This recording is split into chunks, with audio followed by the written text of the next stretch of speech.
오신 여러분에게 하나님의 사랑과 은혜가 충만하기를 축복합니다. 네, 사실 특세도 있었고 또 임직식도 있었기 때문에 오늘만큼은 오후 찬양 예배를 좀 쉬어야겠다라고 할 수도 있을 텐데 네, 자발적으로 자유함 가운데 사모함이 있어서 온 줄 믿습니다.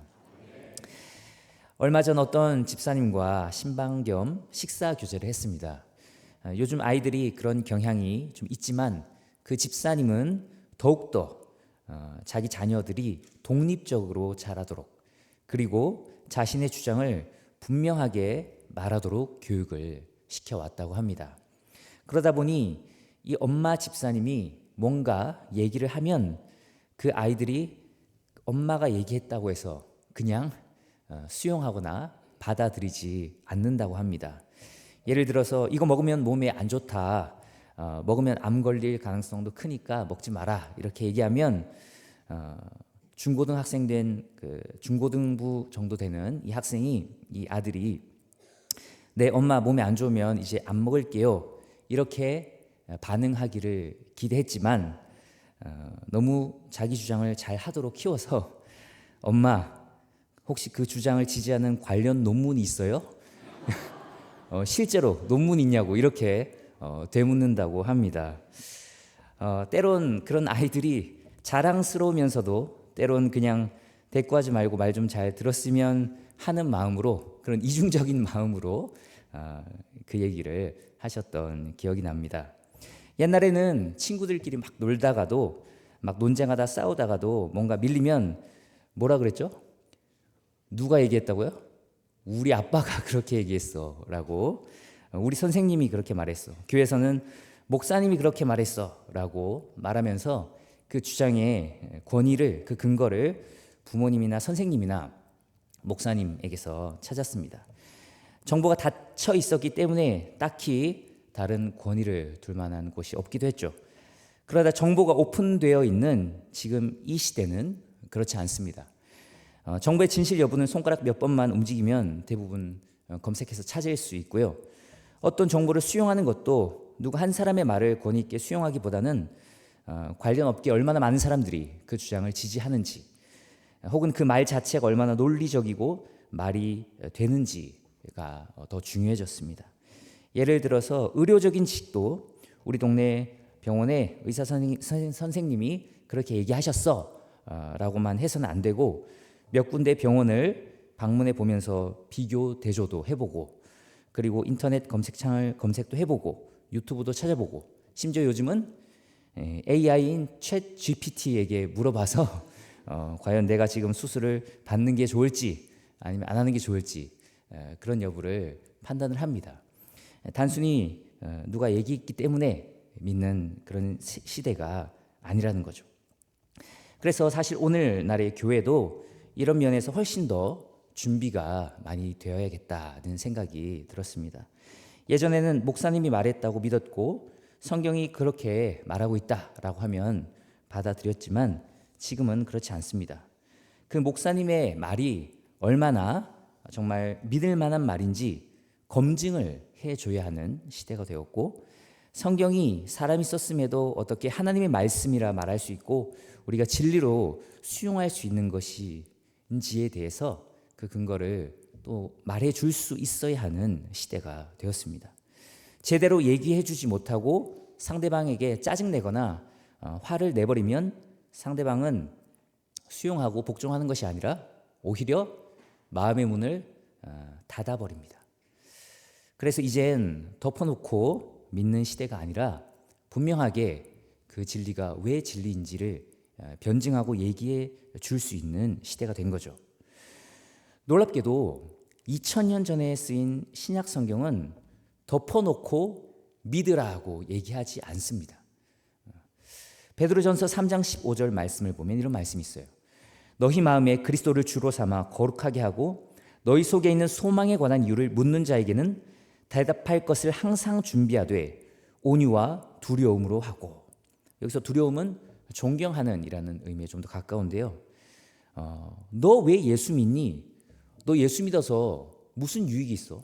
너 무슨 소망이 있어서 예수님을 믿고 그렇게 교회를 다니니? 라고 누가 물어봤을 때 아니 그냥 믿는 거야. 그냥 다녀. 우리 목사님한테 가서 물어봐가 아니고 내가 왜 예수님을 믿는지, 내가 왜 기독교인인지, 내가 왜 교회 다니고 예배를 드리는지, 나에겐 어떤 소망이 있는지 분명하게 온유와 또 존경하는 태도로 그 묻는 자에게 얘기해 줄 수 있는 사람이 되어야 된다. 그것이 준비된 그리스도인이 되어야 된다고 성경은 말합니다. 버트런트 러셀이라는 철학자는 나는 왜 기독교인이 아닌가라는 책을 썼어요. 기독교인이 아닌 사람이 왜 자기가 기독교인이 아닌지를 얘기할 준비가 되어 있는데 우리가 기독교인이면서도 내가 왜 기독교인인지를 말할 수 없다면 참 부끄러운 일이겠죠. 사실 바울도 그렇게 하고 있습니다. 갈라디아서는 이 갈라디아 교회를 향해 쓴 바울의 서신인데 특별히 갈라디아 교회 교인들이 바울이 교회를 세우고 나서 떠난 후에 들어온 이상한 사람들, 그 거짓 선생들의 복음을 받아들이고 있다는 소식을 듣고 쓴 서신이죠. 그 이상한 사람들이 누구죠? 우리가 소위 유대인이 아니라 유대주의자라고 말하는 사람들입니다. 유대주의자들은 예수님을 믿어야 구원받는 것이 맞다고 말하는 유대인들이에요. 예수님 믿어야 된다. 예수님 믿어야 구원받는다라고 말하는 소위 얼핏 보면 기독교인 유대인들인 것 같습니다. 그런데 문제는 예수님을 믿는 것 좋고 믿어야 구원받을 수 있는데 믿는 것만으로는 충분하지 않다고 말하는 사람들이었어요. 예수님을 믿는 것도 좋지만 믿어야 되지만 할례를 반드시 받고 유대인이 되어야 된다. 그리고 유대인이 되어서 또 율법과 규례들도 지켜야 된다. 그래야 구원받은 하나님의 백성이 될 수 있다고 가르치고 전한 사람들이었습니다. 자신들의 주장을 강화하기 위해서 정치인들이 잘 하는 것처럼 이 거짓 선생들, 유대주의자들은 바울 깎아내리기를 합니다. 자신들의 주장만으로는 부족하니까 바울이 틀렸다고 얘기하면서 자신들의 주장을 강화하는 거죠. 사도 바울은 예수님의 12 제자도 아니고 기껏해야 간접적으로 복음을 주워들은 사람에 불과하며 또 그 복음을 자기 마음대로 왜곡하고 각색했다라고 주장하며 바울을 깎아내립니다. 그러나 바울은 그들의 주장이 오히려 다른 복음, 가짜 복음, 거짓 복음이라고 말하며 갈라디아 교인들에게 그들의 말을 듣지 말라고 강력하게 변호하고 있습니다. 변증하고 있습니다. 사도 바울은 2000년 전에 살았던 인물이었지만 덮어놓고 믿으라고 하지 않아요. 말 안 듣는 이 엉뚱한 가짜 복음을 너무도 쉽게 받아들이는 답답한 이 갈라디아 교회 교인들을 향해서 짜증내고 화내면서 얘기할 수도 있었을 겁니다. 감정적으로 그냥 내가 사도인데 내가 그냥 믿으라고 하면 믿을 것이지 왜 이렇게 자꾸 말을 안 듣냐라고 말하면서 뭔가 이렇게 호통을 치면서 옛 어른들이 우리에게 그랬던 것처럼 설명해주고 논리적으로 대답해주기보다는 호통치면서 감정적으로 화냈을 수도 있었을 겁니다. 하지만 바울은 그렇게 하지 않았어요. 자기가 주장하는 그 복음이 진짜고 자기가 충분히 신뢰할 수 있는 사도라는 것을 아주 조목조목 논리적으로 잘 얘기를 해주고 있습니다. 바울이 전한 복음이 진짜 예수 그리스도의 참된 복음이라는 것을 무려 5가지나 근거를 대면서 진짜라고 변증을 오늘 말씀은 하고 있는데요. 지난 시간이라는 건 제가 설교한 지난 시간을 얘기하는 겁니다. 지난 시간에 우리는 바울이 전한 복음이 진짜라는 것을 변증하는 2가지를 보았습니다. 그래서 지난 시간에 제가 말씀을 전한 것이 당연히 기억이 안 나겠지만 제목은 바울의 복음이 진짜인 이유였습니다. 사실 오늘 말씀도 바울의 복음이 진짜인 이유 2 정도라고 할 수 있어요. 지난 시간에 얘기한 2가지, 바울이 자신이 전한 복음이 진짜라는 것을 변증하기 위해서 한 그 2가지 중에 첫째는 바울이 전한 복음이 사람에게 듣거나 배운 것이 아니라 바로 누구에게 직접 받은 계시? 예수 그리스도에게 직접 받은 계시다라는 것을 어필했습니다. 바울은 그 누구로부터 배우지도 않았고 그 누구를 만나지도 않고 아라비아 광야로 들어가서 몇 년간 있다가 다시 나왔죠. 그러니까 바울이 전하는 복음은 예수 그리스도께 직접 받은 계시이기 때문에 이것이 진리다, 진짜 복음이다라고 어필했습니다. 그리고 둘째는 바울이 전한 그 복음이 바울 자신을 180도 바꿔놨기 때문에 진짜 복음이다라고 말했습니다. 바울은 사실 이전에 복음을 전하는 그리스도인들을 박해하는 사람이었죠. 핍박하고 박해하는 사람이었습니다. 감옥에 가두는 사람이었어요. 그런데 그 자신이 180도 변해서 이제는 뭐 하고 있어요? 자신이 박해하던 그 복음을 전하는데 대충 전하는 것도 아니고 그 복음을 위해 목숨을 걸고 목숨을 내놓은 그 정도로 복음을 사랑하고 전하는 사람으로 180도 바뀌었습니다. 그렇게 복음은, 진짜 복음은 사람을 바꾸는 능력이 있는 줄 믿습니다. 아멘. 그래서 그 복음이 진짜다라고 전했죠. 증명했죠. 그리고 오늘 세 가지를 더 얘기하는데요. 갈라디아서 2장 1, 2절 말씀을 보면 이런 말씀이 있습니다. 14년 후에 내가 바나바와 함께 디도를 데리고 다시 예루살렘에 올라갔느니 계시를 따라 올라가 내가 이방 가운데서 전파하는 복음을 그들에게 제시하되 유력한 자들에게 사사로이 하는 것은 내가 다름질하는 것이나 다름질한 것이 헛되지 않게 하려 함이라. 이걸 그냥 단순히 읽으면 무슨 말인지 잘 이해가 안 됩니다. 설명을 좀 해드리겠습니다. 오직 믿음으로는 부족하고 할례를 받고 율법을 지켜야 구원을 받을 수 있다고 주장하는 이 거짓 교사, 이 유대주의자들을 그들의 주장이 틀렸다는 것을 증명하기 위해서 이 말을 하는 건데요. 그 유대주의자들은 자기들이 예수님의 제자인 예루살렘 본부, 그 본부인 예루살렘의 사도들의 정통적인 가르침을 따르는 것이고 바울은 그들의 정통적인 가르침을 왜곡했다라고 주장했습니다. 예루살렘에 있는 사도들, 특별히 예수님의 12제자나 예수님의 동생 야고보와 같은 사람은 분명하게 인증된 사람들이잖아요. 그 사람들이 잘못된 말을 한다. 그러면 그건 완전히 그럼 누가 바른 말을 하냐라고 할 수 있겠죠. 진짜 믿을 수 있는 복음을 얘기하는 사람들은 인증받은 예루살렘에 있는 그 본부에 있는 12제자들과 예수님의 동생과 같은 그 사도들이었습니다. 그래서 내가 그들의 정통을 계승한 그들의 정통적인 가르침을 그대로 받은 사람이라고 자신의 주장을 강화하기 위해서 이 거짓 선생들, 이 유대주의자들이 그 예루살렘 사도들을 인용했거든요. 그런데 오히려 지금 사도 바울은 아니다. 내 가르침이 오히려 사도적 정통성이 있다라고 주장을 하기 위해서 이 얘기를 하는 겁니다. 2절 말씀을 보면 예루살렘에 가서 이 바울이 유력한 자들을 만납니다. 유력하다는 건 영향력 있는 리더들, 지도자라는 뜻입니다. 특별히 베드로, 야고보, 요한과 같은 그 사도들을 포함하고 있겠죠.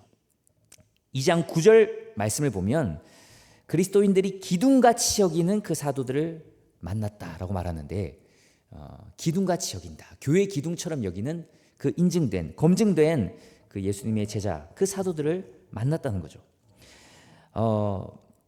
성경을 연구해 보면 정통적인 건강한 교회는 어떤 네 가지 특성을 가지고 있는데 거룩성, 보편성, 통일성을 가지고 있다고 합니다.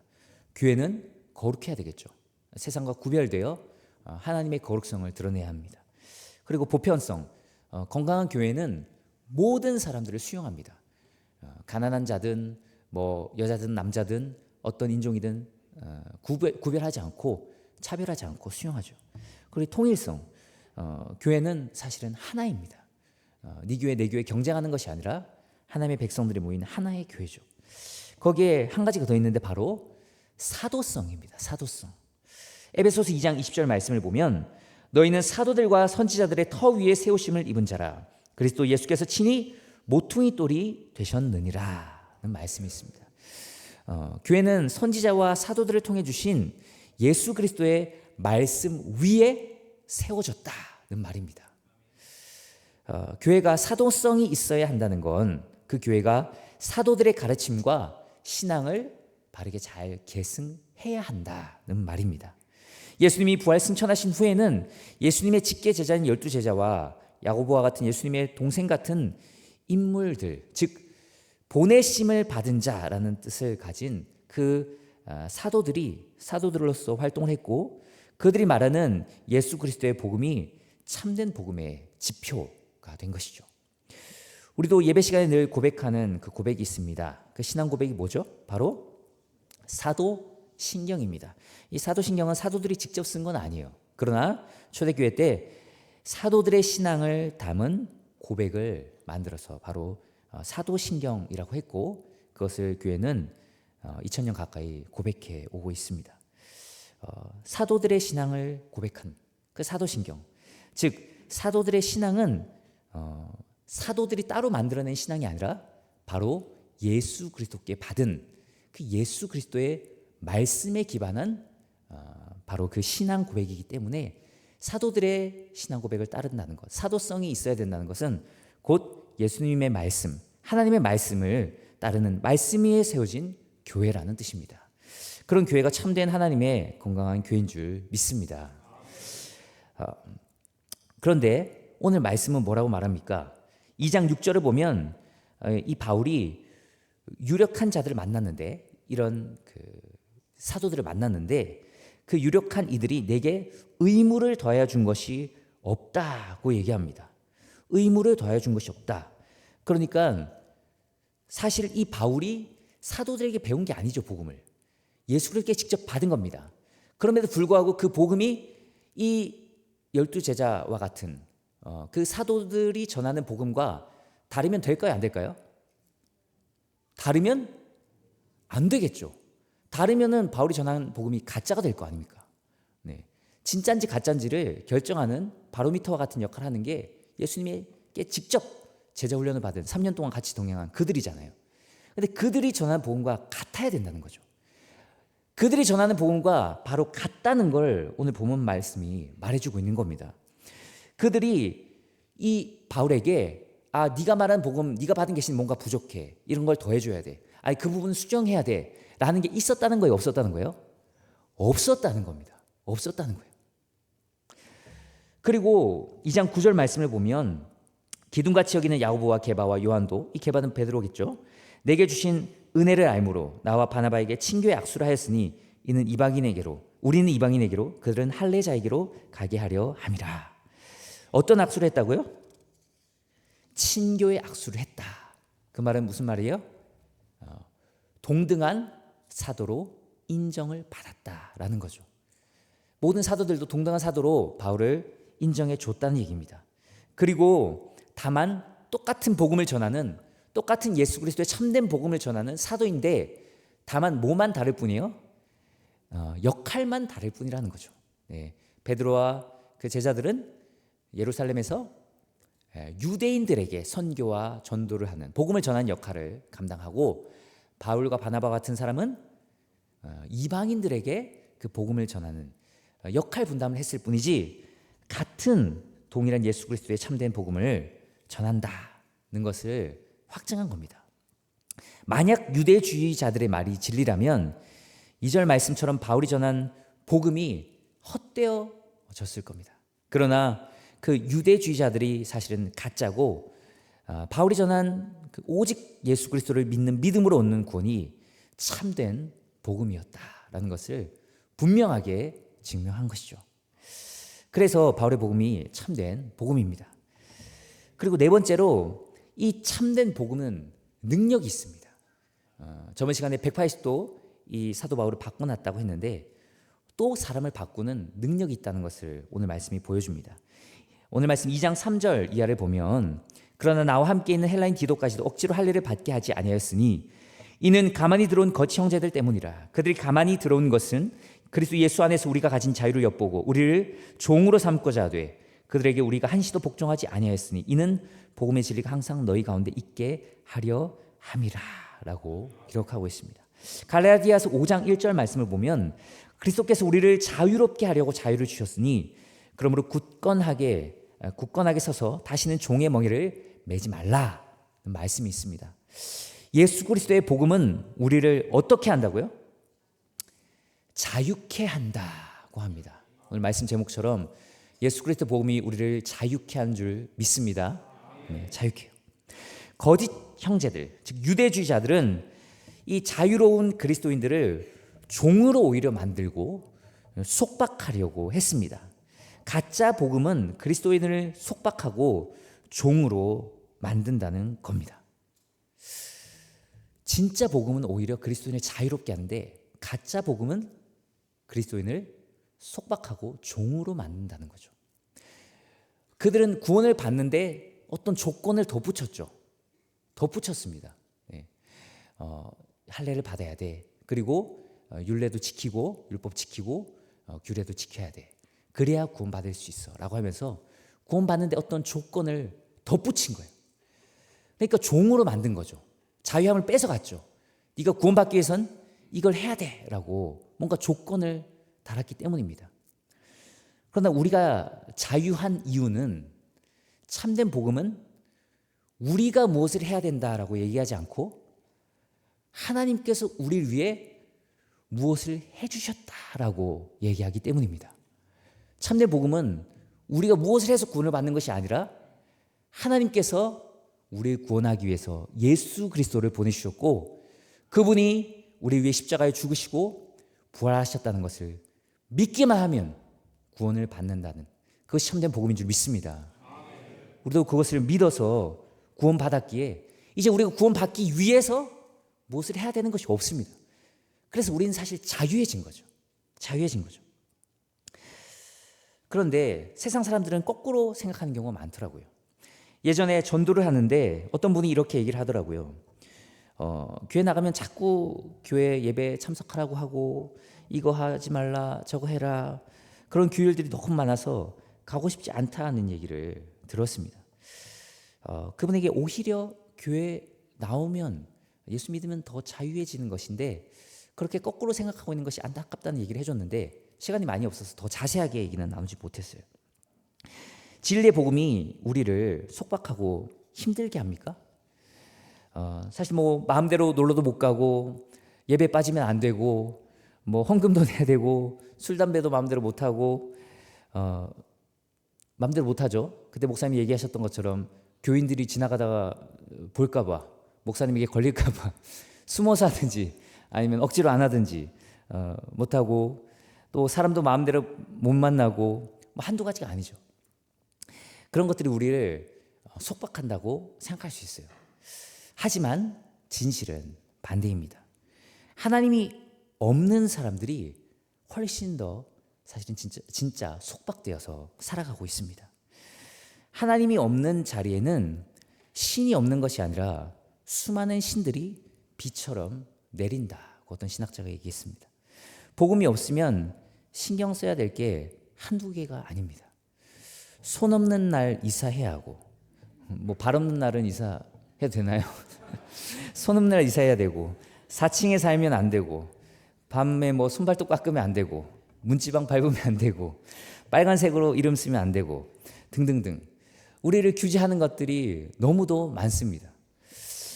이런 것들을 신경 안 쓴다고 해도 사실 우리는 다른 신들에 매여서 살아갈 수밖에 없습니다. 그리스도의 복음이 없으면 돈의 신, 만몬의 지배를 받고 살아갑니다. 만몬이 우리를 종으로 삼아서 돈의 종이 되어 돈에 끌려다닙니다. 어떻게 하면 돈을 더 많이 벌 수 있을지 돈 하면서 돈에 목매어 살아가죠. 자유하지 못합니다. 그리고 현대인들은 불안의 종이 되어서 살아가고 있습니다. 언제 어디서 무슨 일이 일어날지 모르는 불안, 그런 불안 속에 떨면서 살아가고 있어요. 얼마나 불안 속에 속박되어 있는지 이불 밖은 위험하다는 말이 왜 생겼겠습니까? 그럼 이불 안은 안전합니까? 네, 잠만 자다가 심장마비 걸려서 죽을 수도 있죠. 그 어디도 안전한 곳은 없습니다. 그 어떤 것도 나를 지켜주지 않고 그 어떤 것도 확실하지 않다는 것을 다 알고 있어요, 사람들은. 근데 믿을 건 나밖에 없는데 나조차도 약하고 불안전한 존재라는 것을 스스로가 너무도 잘 알기 때문에 참된 복음이 없으면, 예수님이 없으면 불안의 종이 되어서 살아갈 수밖에 없습니다. 다른 모든 종교도 마찬가지죠. 유대주의자들처럼 행위 구원 얘기를 하기 때문에 구원받기 위해서는 뭔가를 해야 된다라는 그런 강박관념으로 살아갑니다. 구원의 노예가 되어 살아가는 거죠. 예전에 다큐멘터리를 한번 본 적이 있는데 무슨 이슬람 이제 성지순례 같은 걸 하는 것 같았어요. 그 비포장 도로, 그 험한 길을 걸어가기만 해도 힘들 텐데 그 성지까지 가기 위해서 그들의 성지죠. 예.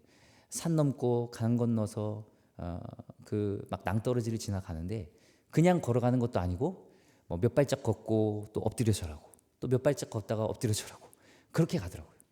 그 고행을 통해서 자기가 죄를 씻고 구원을 받을 수 있다고 생각하니까 이제 그 짓을 하고 있는 거겠죠. 그들의 표정에서는 전혀 어떤 조금의 기쁨도 즐거움도 행복도 볼 수 없었습니다. 그들의 표정은 굉장히 험상궂어져 있었고 슬픔과 괴로움으로 가득 차 있었어요. 구원받기 위해서 그 짓을 해야 되니까 구원의 노예가 되어서 그렇게 고통스럽게 하는 거죠. 어쩌면 교회도 그렇게 다니는 분들이 있는 것 같아요. 뭔가 내가 열심히 해야만 하나님이 구원해 주시고 하나님이 응답해 주실 거라는 생각 때문에 열심히 합니다. 그러나 그 가운데 기쁨이 없는 거죠. 그러나 참된 복음을 만나면 우리 가운데 기쁨이 넘칠 줄로 믿습니다. 요한복음 8장 32절 말씀입니다. 우리 다 같이 한번 읽어볼까요? 시작. 진리를 알지니 진리가 너희를 자유롭게 하리라. 아멘. 그러나 예수님은 참된 진리, 복음을 만나면 그 복음이, 그 진리가 우리를 자유케 한다고 했습니다. 우리가 하는 모든 것은 구원받기 위해서 하는 것이 아니라 우리를 해주신 하나님의 은혜에 감격해서 하는 것인 줄 믿습니다. 네. 그래서 아까 앞에 우리 찬양팀이 찬양할 때도 참 은혜가 많이 되더라고요. 예수님 때문에 기쁘고 즐거운 마음으로 찬양하고 예배드리고 살아간다는 거죠. 그래서 우리는 자유함 가운데 이 모든 것들을 누립니다. 억지로 구원받기 위해서거나 뭔가 성공하기 위해서 억지로 예배 참여하고 예배 참여 안 하고 놀러 가면 번개 맞을까 봐. 그래서 예배 참여하고 헌금 안 하면은 사업이 망할까 봐. 그래서 헌금하고 봉사라도 뭔가 해야지 내가 인정받을 수 있지 않을까. 그런 마음으로 봉사하는 것이 아니라 날 구원해 주신 하나님의 그 놀라운 은혜와 사랑 때문에 거기 감격해서 기쁨으로 예배드리고 기쁨으로 찬양하고 기쁨으로 봉사하고 기쁨으로 헌신하는 줄 믿습니다. 그래서 제가 아까 예배 시작할 때 그렇게 특세 때 고생하시고 또 임직식으로 고생하셨는데 또 오늘 주일 또 예배 드렸는데 또 이 예배 시간에 나온 것 억지로 나온 것이 아니라 기쁨으로 나온 것이란 그 확신 때문에 저도 감사했고 마음껏 축복할 수 있었습니다. 그렇게 자발적으로 자유함으로 나오신 줄 믿습니다. 그래서 그것이 우리의 기쁨이고 우리의 누림입니다. 그래서 우리는 예배를 누리고 찬양을 누리고 또 기도를 누리고 섬김으로 누립니다. 기쁨으로 누릴 수 있는 거죠. 때론 그 모든 것들이 항상 기쁘지는 않을 수도 있어요. 힘들고 어려울 수도 있습니다. 그럼에도 불구하고 힘든 것이 곧 슬픈 것은 아니거든요. 힘든 것이 괴로운 것은 아닙니다. 힘들어도 기쁨으로 하나님이 주시는 내 안에 구원의 기쁨으로 그것을 감당해내고 이겨내는 것이죠. 그렇게 우리 가운데는 하나님이 주시는 자유함이 있는 줄 믿습니다. 마지막으로 오늘 말씀 2장 10절 마지막 절을 보면 이런 말씀이 있습니다. 다만 우리에게 가난한 자들을 기억하도록 부탁하였으니 이것은 나도 본래부터 힘써 행하여 왔노라. 아멘. 가난한 자들을 기억한다는 것, 그것이 바로 이 바울의 복음이 또 참된 복음이라는 것의 중요한 특징입니다. 참된 복음은 자유함을 줍니다. 근데 그 자유함으로 이 바울은 하나님을 예배하고 그 자유함으로 가난한 자들, 연약한 자들을 돌보고 돕는 데 사용했습니다. 참된 복음을 만나면 하나님께서 주시는 그 자유가 너무 기쁜데 그 자유함으로 어떻게 또 하나님의 영광을 위해 사용할까라는 고민을 하게 됩니다. 그래서 가난이라는 말로 대표되는 연약하고 어려운 성도들과 사람들을 돌아보게 되는 거죠. 그래서 저희 교회도 늘 정말 틈만 나면 어려운 분들을 돌아보고 또 베풀지 않습니까? 저에게 새로 오신 전도사님이 그런 얘기를 하더라고요. 이 교회는 진짜 이렇게나 많이 사회봉사를 하고 섬기는군요. 정말 놀랍습니다. 그런 얘기를 했습니다. 정말 저희 교회는 정말 어려움을 당한, 수혜를 당하거나 어려움을 당한 사람들 늘 그때그때 또 모금해서 도와주고, 또 노인들, 또 연약한 장애가 있는 분들 또 도와드리고, 또 국내외적으로 선교하면서 또 교회와 선교사님 돕고 있습니다. 그렇게 정말 참된 살아있는 교회는, 참된 복음을 만난 사람들은 자신에게 주신 그 여러 가지 하나님께 주신 그 자유로 어떻게 하면 하나님의 영광을 위해 사용할까 베풀과 고민을 합니다. 이 복음이 참된 복음이었기 때문에 바울에게 자유함을 주었을 뿐만 아니라 참된 복음이었기 때문에 바울이 그 자유를 가지고 이웃을 돌보고 하나님의 영광을 위해 사용한 줄 믿습니다. 아멘. 저도 이 목회가 목회해야지 목사 돼야만 구원받을 수 있다. 그래서 이 목회를 하는 거라면 여러분이 제 얼굴에서 지옥을 볼 수 있을 겁니다. 네. 그런데 그게 아니죠. 네. 하나님께서 베풀어 주신 은혜가 감사해서 이 목회를 하니까 저는 저보다 지금 제가 받는 사례보다 10배 연봉을 준다 그래도 저는 가지 않겠습니다. 네. 믿어주시기 바랍니다. 네. 네. 기쁘기 때문에 하는 거예요. 안 그러면 할 수가 없습니다. 네. 하나님께서 놀랍게 은혜를 베풀어 주셔서 이 바울이 만난 그 참된 복음이 우리 심령에 깊이 박혔어. 우리 인생이 180도 변하고 우리 가운데 참된 자유함, 그 자유함을 통해서 주시는 은혜가 있고, 그리고 그 자유함으로 하나님의 영광을 위해서 기쁨으로 자발적으로 사용하는 그런 은혜가 우리 모두에 있기를 축복합니다. 오늘 찬양하고 우리 한번 기도하겠습니다.